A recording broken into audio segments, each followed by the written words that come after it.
बिहार में आज तक किसी चोर, डकैत, हत्यारे, बलात्कारी का, अपहरण करने वाले का, फिरौती लेने वाले का इनकाउंटर हुआ क्या? बिहार में आज तक किसी कोयला माफिया, खनन माफिया, बालू माफिया, ड्रग माफिया का इनकाउंटर हुआ क्या? बिहार में आज तक किसी घूसखोर, कमीशनखोर, दलाल का इनकाउंटर हुआ क्या? बिहार में आज तक किसी आतंकवादी, माओवादी, नक्सली, जिहादी, उन्मादी का, पत्थरबाज का इनकाउंटर हुआ क्या? हाँ, भरत तिवारी का इनकाउंटर हुआ है। और वो भरत तिवारी जो लगातार सिस्टम के खिलाफ बोल रहा था, उसका तरीका गलत हो सकता है, उसको पिस्तौल नहीं लेके घूमना चाहिए था। लेकिन सवाल ये पिस्तौल आई कहां से? बिहार में इतनी अवैध पिस्तौल घूमती कैसे रहती है? ये पिस्तौल बनाने वाले का इनकाउंटर हुआ क्या? जो लोग अपनी ड्यूटी पूरी नहीं करते, जिनके कारण पुल गिर जाते हैं, सड़क टूट जाती है, कभी इनको आजीवन कारावास, फांसी हुई क्या? बिहार में रत्ती भर भ्रष्टाचार कम हुआ क्या? ऐसा कौन सा थाना है जो भ्रष्टाचार से मुक्त है बिहार में? ऐसा कौन सा तहसील है जहां भ्रष्टाचार खत्म हुआ? ऐसा कौन सा जिला है जहां भ्रष्टाचार खत्म हुआ?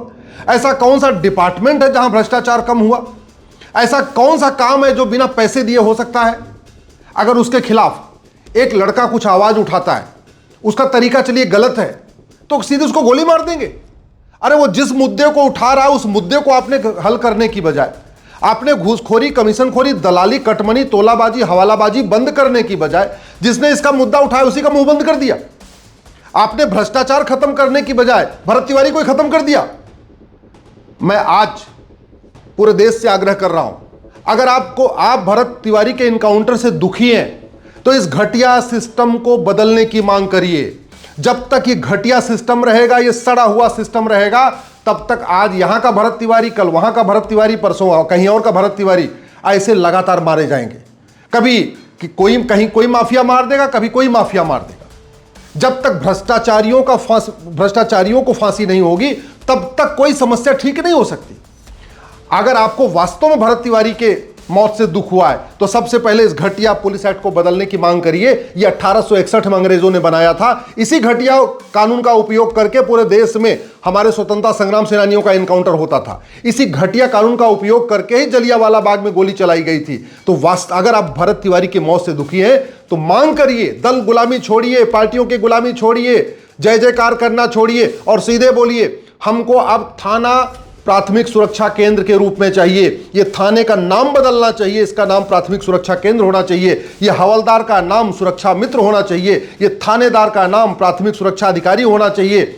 और एक यूनिफॉर्म पुलिस कोड लागू होना चाहिए, पुलिस चार्टर लागू होना चाहिए, पुलिस की रोल्स, रिस्पॉन्सिबिलिटी, अकाउंटेबिलिटी तय होनी चाहिए, इन्वेस्टिगेशन का प्रॉपर एसओपी होना चाहिए। अगर वास्तव में आप चाहते हैं कि हाँ कुछ बदलाव आए तो नियम कानून बदलने की मांग करिए। नहीं तो भरत तिवारी के हत्यारों को फांसी दो, फांसी दो, कभी नहीं फांसी होगी। आज तक किसी को फांसी नहीं हुई। इतने भ्रष्टाचार हो चुके हैं और आज तक किसी की न सिटीजनशिप खत्म हुई, न किसी की नागरिकता खत्म हुई, न किसी की 100% प्रॉपर्टी जब्त हुई, कुछ हुआ ही नहीं। पूरे घोटाले की लिस्ट है। भरत तिवारी अल्टीमेटली भ्रष्टाचार की बात करता था ना। और भ्रष्टाचार कितना है भारत में? 1948 में जीप घोटाला हुआ था, उसके बाद से लेकर 2000 तक मैच फिक्सिंग घोटाला, लाखों करोड़ का घोटाला हो गया, किसी को कुछ नहीं हुआ। ऐसे ही 2001 से लेके जो केतन पारिक का घोटाला हुआ, उसके बाद से लेके अगर आप देखिए 2022 में जो बंगाल में टीचर घोटाला हुआ, हजारों करोड़ का घोटाला हुआ, कहीं कुछ नहीं हुआ। कितने नेता घोटाले में आए, कितने अभिनेता घोटाले में आए, कितने नौकरशाहों का नाम आया, किसी को कुछ नहीं हुआ। अरे छोटा मोटा तो छोड़िए, 70,000 करोड़ का कॉमनवेल्थ घोटाला हो गया, जब उसी में किसी को फांसी नहीं हुई। 1,76,000 करोड़ के 2G घोटाले में किसी को आजीवन कारावास फांसी नहीं हुई। 1,86,000 करोड़ के कोयला घोटाले में किसी को आजीवन कारावास फांसी नहीं हुई। तो ये सड़क के घोटाले में, पुल के घोटाले में, रोड के घोटाले में, आपकी नाली के घोटाले में, लेखपाल पटवारी के घोटाले में आपको लगता है कुछ हो सकता है क्या? वास्तव में अगर आप भरत तिवारी की हत्या से दुखी हैं तो ये जो 1988 में घटिया कानून बना, प्रिवेंशन ऑफ करप्शन एक्ट, इसको बदलने की मांग करिए। जैसे चीन में भ्रष्टाचारियों को फांसी दी जाती है, वैसे ही कानून भारत में लागू होना चाहिए, उसकी मांग करिए। यदि आप भरत तिवारी की हत्या से दुखी हैं तो भ्रष्टाचार को, घूसखोरी, कमीशनखोरी, दलाली को अनलॉफुल एक्टिविटी डिक्लेयर करने की मांग करिए। कानून है यूएपीए, लेकिन इसमें कहीं लिखा ही नहीं है कि घूसखोरी, कमीशनखोरी, दलाली भी अनलॉफुल एक्टिविटी है। इसको बदलने की मांग करिए। यदि आप वास्तव में भरत तिवारी की हत्या से दुखी हैं तो ये जो नेशनल सिक्योरिटी एक्ट है ना, इसको बदलने की मांग करिए और भ्रष्टाचार को राष्ट्र की सुरक्षा के लिए खतरा घोषित करने की मांग करिए, जिससे जो भी घूसखोरी करे, दलाली करे, कटमनी, चाहे वो हवलदार हो, चाहे लेखपाल हो, चाहे पटवारी हो, चाहे कानूनगो हो, चाहे वो तहसीलदार हो, चाहे पेशकार हो, ऐसे लोगों पे एनएसए लगे, यूएपीए लगे, ये कानून में बदलाव की मांग करिए। अगर भरत तिवारी की हत्या से दुखी है, नहीं तो कोई बात नहीं, फिर आप दल गुलामी करते रहिए, पार्टियों की गुलामी करते रहिए, कोई फर्क नहीं पड़ेगा। ये नेता और नौकरशाह लूट रहे हैं, ये बेनामी, ये उसका मूल कारण है, ये बेनामी एक्ट हमारा वहाँ घटिया है, वहाँ सड़ा हुआ है। इस कानून को बदलने की मांग करिए।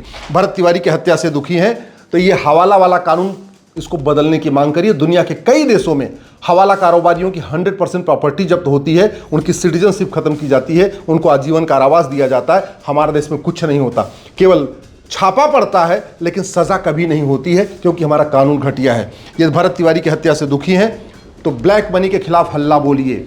काला धन हमारे लिए कैंसर के समान है, करप्शन हमारे लिए कैंसर के समान है, और ये जो काला धन करप्शन चल रहा है उसका मूल कारण है घटिया ब्लैक मनी एक्ट। इसको बदलने की मांग करिए। यदि आप चाहते हैं कि भारत में भ्रष्टाचार खत्म हो तो सबसे पहले नेताओं और नौकरशाहों का भ्रष्टाचार रोकना पड़ेगा, और वो तभी हो सकता है जो यहाँ लूटते हैं और विदेश भेजते हैं। और विदेश कैसे भेज रहे हैं? क्योंकि हमारा बैंकिंग एक्ट महा घटिया है। पूरा यहाँ पैसा कमाते हैं, उसके बाद ऑस्ट्रेलिया आराम से भेज देते हैं, कनाडा भेज देते हैं, ब्राज़ील भेज देते हैं, सिंगापुर भेज देते हैं, आराम से वहाँ पे मकान दुकान खरीद रहे हैं, फ्लैट खरीद रहे हैं, वहाँ फार्म हाउस खरीद रहे हैं। क्योंकि हमारा ये 1949 में ये जो कानून बना था ना, बैंकिंग रेगुलेशन, ये महाघटिया सड़ा है। यूनिफॉर्म बैंकिंग कोड लागू करने की मांग करिए। अगर वास्तव में भरत तिवारी की हत्या से दुखी हैं तो करप्शन को ऑर्गेनाइज क्राइम डिक्लेयर करने की मांग करिए, करप्शन को एक्ट ऑफ टेररिज्म डिक्लेयर करने की मांग करिए, करप्शन को वेजिंग वॉर डिक्लेयर करने की मांग करिए, करप्शन को भारत की संप्रभुता के लिए खतरा घोषित करने की मांग करिए। अपने सांसद विधायक से मिलकर कहिए कि जो सेक्शन धारा 111 है बीएनएस की, धारा 113 है, धारा 147 है, धारा 152, उसमें बदलाव किया जाए, उसमें करप्शन को शामिल किया जाए। अगर वास्तव में आप भरत तिवारी की हत्या से दुखी हैं तो भ्रष्टाचारियों का narco polygraph brain mapping test करने की मांग करिए। अभी हमारा कानून narco polygraph brain mapping test करने की इजाज़त नहीं देता, इसलिए इतने घोटाले हो गए, आज तक किसी का टेस्ट नहीं हुआ है। मूल कारण ही घटिया कानून। और भरत तिवारी की हत्या से दुखी हैं तो सिटीजनशिप एक्ट को बदलने की मांग करिए। और जो लोग घूसखोरी, कमीशनखोरी, दलाली, कटमनी करते हैं, जिनके पास भी थोड़ी सी भी आय से अधिक संपत्ति हो, उनकी सिटीजनशिप खत्म करने की मांग करिए। और भ्रष्टाचार, अगर वास्तव में व्यवस्था बदलना चाहते हैं तो तभी बदलेगा जब इलेक्शन रिफॉर्म होगा। ये 1950 का घटिया जो रिप्रेजेंटेशन ऑफ पीपल एक्ट है, जिसके कारण गुंडे, बदमाश, मौवाली, घूसखोर, कमीशनखोर, दलाल, ड्रग माफिया, ड्रग कारोबारी, दुनिया भर का लड़की सप्लाई करने वाले भी पार्षद प्रधान बन रहे हैं, सांसद विधायक बन रहे हैं। ये घटिया कानून बदलने की मांग करिए। Minimum qualification, maximum age limit करने की मांग करिए। और एक बात याद रखिए, मैं कह रहा हूं 90% भ्रष्टाचार साल भर के अंदर खत्म हो जाएगा। अगर ये 100 रुपए से बड़ी नोट बंद हो जाए, 1000 रुपए से ऊपर कैश लेन देन बंद हो जाए, 10,000 रुपए से महंगे, 10,000 से अधिक लेन देन को आधार से लिंक कर दिया जाए, और जो मैंने कहा ना, ये कानून अगर बदल दिए जाए, भ्रष्टाचारियों की 100% प्रॉपर्टी जब्त करने, इनकी सिटीजनशिप खत्म करने और इनको आजीवन कारावास देने और फांसी देने के लिए कानून बन जाए, भारत में भ्रष्टाचार खत्म हो जाएगा। फिर किसी भरत तिवारी को इस सिस्टम के खिलाफ आवाज उठाना नहीं पड़ेगा। नहीं तो ऐसे किलसते रहिए, ऐसे नेताओं की बतौलेबाजी में फंसे रहिए। नेता आपको समाजवाद, लोहियावाद, अंबेडकरवाद, पेरियारवाद, फुलेवाद, ऐसे दुनिया भर की बातें करते रहेंगे। गांधीवाद, नेहरूवाद का पहाड़ा आपको पढ़ाते रहेंगे, आप सुनते रहेंगे। नेता आपको जातियों में बांट के रखेंगे, भाषा के आधार पर बांट के रखेंगे, क्षेत्र के आधार पर बांट के रखेंगे, अगड़े पिछड़े के आधार पर आपको लड़ाते रहेंगे, अपना उल्लू सीधा करते रहेंगे, यहाँ से पैसा कमाते रहेंगे, विदेश भेजते रहेंगे, और आपका कुछ नहीं होगा, कोई बदलाव नहीं होगा। आप इसी तरीके से ऐसे पड़े रह जाएंगे। भारत को बदलना है तो दल गुलामी छोड़िए, कानून बदलने की मांग करिए, सिस्टम बदलने की मांग करिए, तब देश बदलेगा। नहीं, आज यहाँ का भरत तिवारी मरा है, कल कहीं और का भरत तिवारी मरा है, और नेता और नौकरशाह आराम से यहाँ की मलाई खाएंगे और मलाई यहाँ से विदेश ले जाएंगे।